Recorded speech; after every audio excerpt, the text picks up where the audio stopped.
When I was younger, I used to write everything down. Every idea was brilliant. And now I'm like, you know what? If an idea is good, it'll stay with me. And that's kind of the thing. I'll be writing, and then all of a sudden, out of nowhere, an idea or a conversation from months ago will pop back into my head.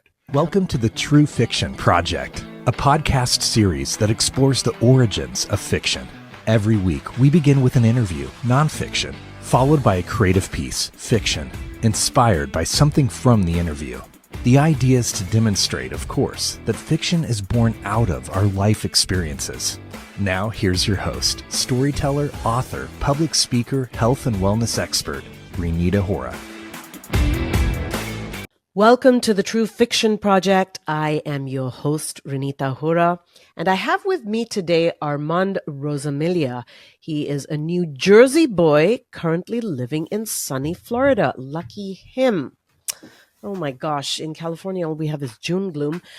Anyway, Armand lives in Florida where he writes when he is not sleeping. He says that he is happily married to a woman who helps his career and is very supportive, and that's all he ever wanted in life.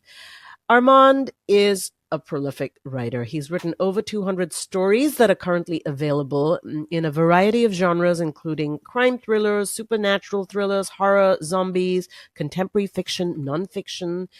He loves to talk in third person because he says that's really cool. So without further ado, let's say hello to Armand. Hello, Armand. Welcome to the True Fiction Project. How are you doing? Thank you. I'm doing pretty well. Thank you. How about you? I am doing well. It is about 1,000 degrees here in Florida right now, and I'm just waiting for the afternoon thunderstorm to come through. Okay. Does that help or hurt the writing? Because I don't see that you have a moment to stop. It helps. I've learned to keep the offline on. So even if I lose, I have battery backup on my laptop and all my monitors and everything. So I've learned to write straight through it, which is good. Fantastic.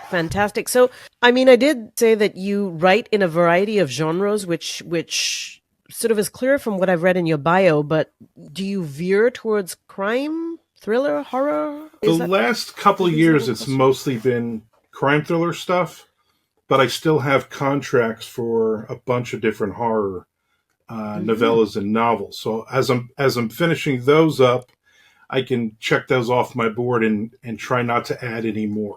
And that's always been my problem of having like 20 or 30 different stories up and ready to go. And so I'm really making an effort in the last year or so to just write the stuff that's selling. I mean, horror sells, and I'm a full-time author. I've been full-time for 13 years, able to make a living off my writing. But the crime thriller, honestly, I make about 10 times the amount of money that I do on anything else. And that's where the passion is, and that's what I've basically been writing. Crime thriller series is kind of my bread and butter. I have so many questions. Okay, why does horror sell? And if horror sells, why are crime thrillers your bread and butter? The horror sells, but it's not a huge market. There's romances on top. Romance outsells everything. Thrillers is below that, and if you go down about 15 places, you have horror. So while it's a great rabid fan base, there's not a huge fan base. So people will buy my stuff, but I've kind of hit the ceiling on adding a lot of new readers over the years. And so I know I have my first, I put out a horror book, and I know I'm going to get X number of pre-orders on those books and X numbers of sales when it, in that first week and whatnot. And I've learned that the crime thriller stuff is literally like 10 times the amount, on there. And I just like writing it. I'm not going to start writing romance because I want to make, millions of dollars. As a full-time writer who has to make a living doing this, you got to look at it, and it's a business. It'd be great to write, I don't know, stuff that doesn't really sell, but you love. And I've done a ton of different things like that. Written stories just to get them out of my head, and they never made any money, which I knew they weren't going to. So it is really great, by the way, to hear you, an author, say that you write full time, you make a living off of your writing.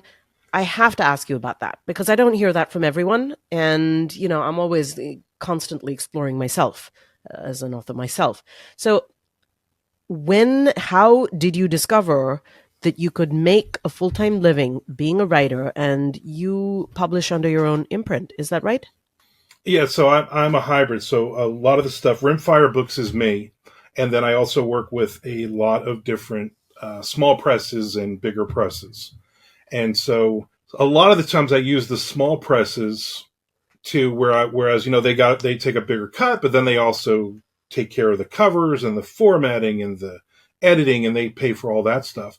And then the goal is to get their loyal fans to bring in, and they start reading my backlist. And that's really helped me over the years to get brand new readers. And anytime I work with a new publisher, even if it's a short story in an anthology, the goal is that's kind of a business. I'm kind of handing them a business card with a short story. And my goal is also to have a short story.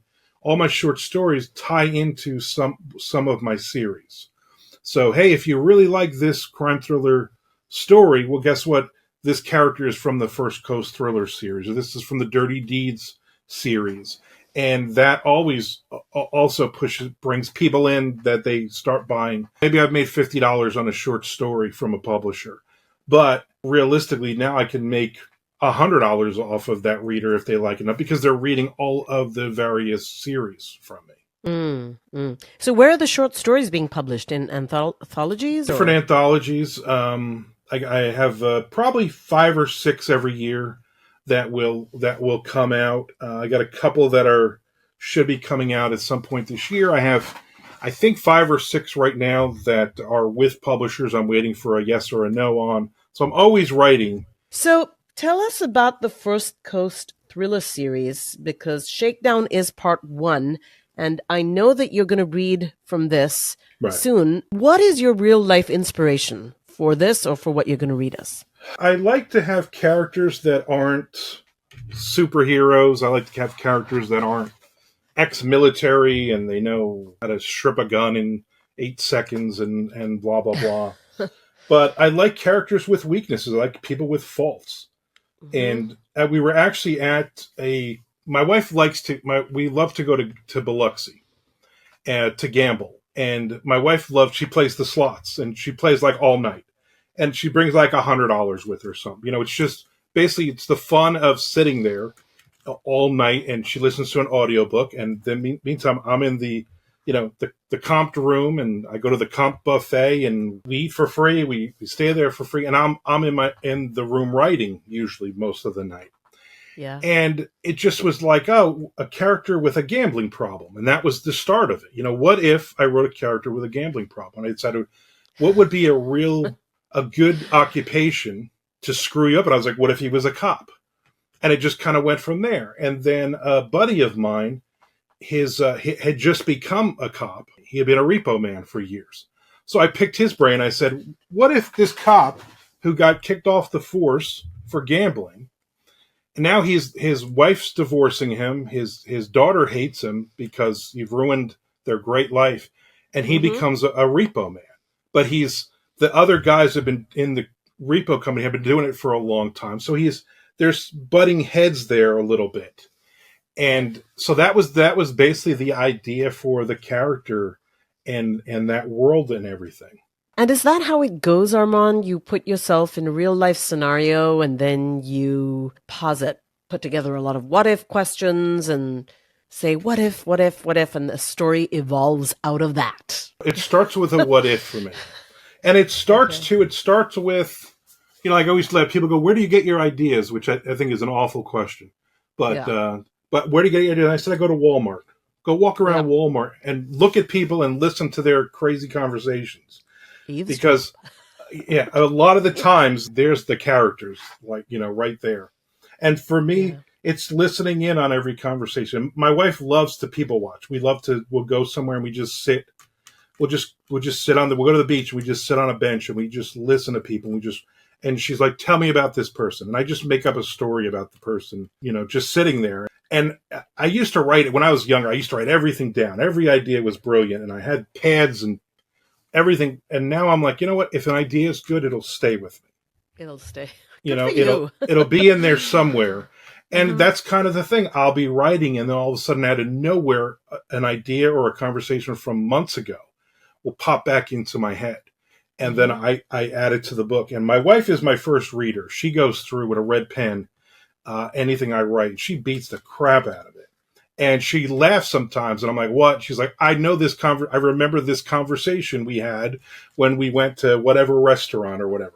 So it's always funny because a lot of real life stuff, a lot of real life people are in these stories. In fact, the main character is named Clayton Conway. And Clayton was the name of her grandfather, and Conway is the name of her other grandfather. So when I put the two together, then, the characters, they call him Clay. He hates to be called Clay. He says, my name is Clayton, and it's kind of the running joke through all 6 books in the series of the other repo guys always call him Clay, and then he always corrects them. And so it's just like little things like that because I'm not an outliner at all. It's all in my head. So as I'm writing, I'm just writing. Well, I want to read Shakedown, but I want you to read Shakedown. Before you do that, though, could you please let our listeners know where we can find your work, whether that's your website, social media, anything you want to tell us? So ArmandRosamilia.com, that's where you can find all of my stuff, and also sign up for my newsletter if you like thriller books. I write live on Twitch 3 afternoons a week, at least. Monday, Wednesday, and Friday at 1 p.m. Eastern Standard Time. So you can literally come into Twitch. It's not just for gaming. And you see my pretty face. And we have conversations, and there's a dozen people in the chat room, and we'll talk about the most random things. I'm a child of the heavy metal 80s stuff. So we got a couple of people that will throw in obscure bands, and I'll tell you everything about this band. Or we'll talk about TV shows, different things that I'm watching right now and who's watched it. And we just have these conversations. And then a lot of times I'm supposed to be writing, but I'm not even writing. But that's what I'm doing. I'm writing in there.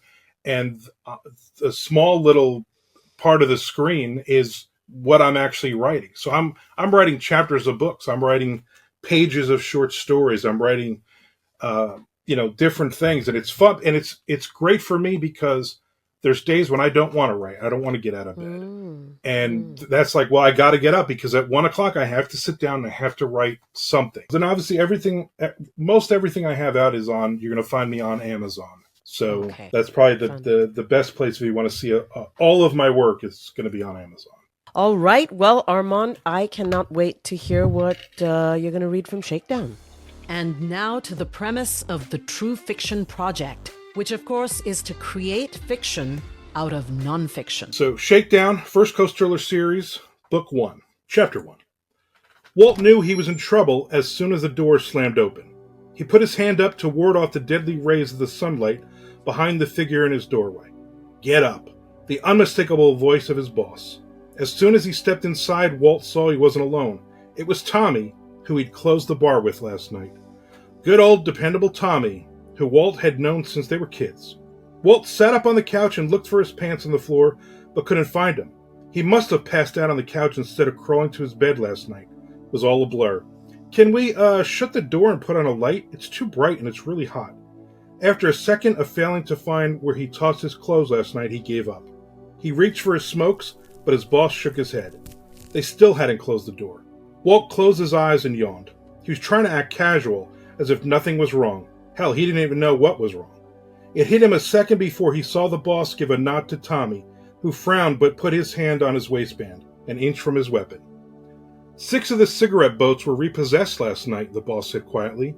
The man never yelled, even when something importantly tragic had occurred. Behind his back, the crew called him Jake the Snake, after the famous wrestler who never screamed and shouted when doing a promo before a match. Calm, cool, and collected, like a snake. Walt nodded. That was the plan. The half-dozen speedboats were registered to a fictitious name, and they'd been useful for the past few weeks. But rumor had it one of them had been spotted by the Coast Guard, so now they weren't worth the headache of wondering when they'd be confiscated. The boss thought up a novel idea. buy used boats up and down the southeast using offshore bank accounts, laundering the money as they did it. Then never make a payment and have the boat repoed. With dozens of boats purchased each month and used to haul their product, the paperwork alone trying to find the purchaser tied up the system. One of the crew, Mort, had questioned the approach not too long ago. Walt thought he was either high or drunk or likely both.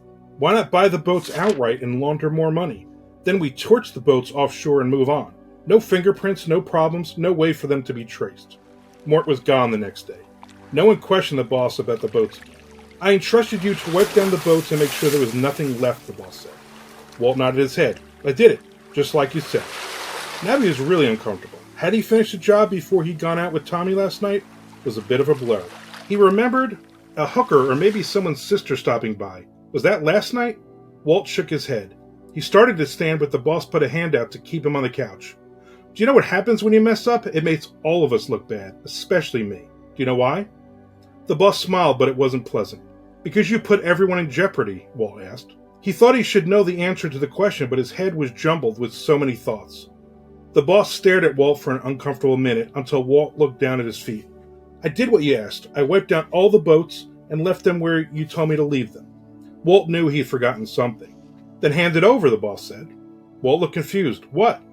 The boss put his hand out. The 50 pounds missing. What? Walt was sweating. The sunlight was still drilling into his brain, and when he moved to put Tommy between him and the sun, Tommy sighed and stepped off to the side. Walt noticed his buddy had his weapon out now, too. They're all marked, so I know what boat and where they were located inside the boat, the boss said. He shook his head. To Walt, it looked like the boss was disappointed. You never wanted that. 50 pounds wrapped, $10 million, stashed under the cockpit sole. Walt stood up. Wait, what? If you'd been counting the packages like you're supposed to, you would have known that there was an extra package in one of the boats. This was a special request from a very important person who looks the other way when our boats come into this area. It was your responsibility to make sure it wasn't left carelessly. You're on the hook. The boss glanced at Tommy. I knew you hadn't found an extra bundle because you would have told Tommy last night. I'm really sorry, boss. I swear it was an oversight. Give me another chance, Walt said. The boss shook his head. This isn't the first time you've been sloppy. I've given you enough chances. More than your 3 allotted strikes, too. While you and Tommy were out drinking, I lost millions of dollars on my watch. How does that make me look to my boss, who I have to answer to? Not good. Walt sat back down on the couch. I'll find the boat. It has to be stored somewhere local. The boss chuckled. Not to worry. I have all that figured out. No longer your problem, Walt. Walt smiled, thinking he'd get a second chance. The package was either already found or the boss knew where it was. No harm, no foul. The smile faded when Tommy stepped forward and Walt was looking down the barrel of a gun. I don't suppose I can say anything to change your mind, boss? Walt asked. He knew this was the end. He knew he had 2 options. Smile in the face of death and lean into it with no regrets, or beg for mercy and cry like a baby. Walt chose to cry like a baby. I'll do whatever you want, I swear, no more screw-ups. I'll clean toilets, I'll kill for you free of charge. I'll take out the garbage, anything, boss, anything. You're going to be a lesson to the rest of the crew, the boss said. I have to answer to a higher authority, Walt. I need to make sure this North Florida area is running smoothly, without incident. You think I like giving the boats over to the authorities? No. If it was up to me, we'd burn them all to the waterline. But, the boss shrugged, I do what needs to be done. No questions, no deviations. No part of the job can be sloppy or missed. I can change, I screwed up, but I'll work even harder, Walt said. The boss shook his head. I wish I could believe you. Even if I could, your fate is out of my hands, Walt. You did this to yourself. As the boss left and shut the door behind him, the sunlight was gone. Walt could see his friend Tommy as he pulled the trigger. Armand, thank you. That is very gripping, and I can't wait to dive into chapter 2. Thank you for joining us today on the True Fiction Project. I appreciate you having me on. That was Armand Rosamilia. He is the writer of many things, but today he read from his novel Shakedown, which is the first in the First Coast thriller series. Armand Rosamilia. This is the True Fiction Project, and I am your host, Renita Hora. Thank you for listening to the True Fiction Project with Renita Hora. Be sure to subscribe to the newsletter to receive more inspiring stories showing how fiction is born from our everyday experiences. For more information, visit www.truefictionproject.com.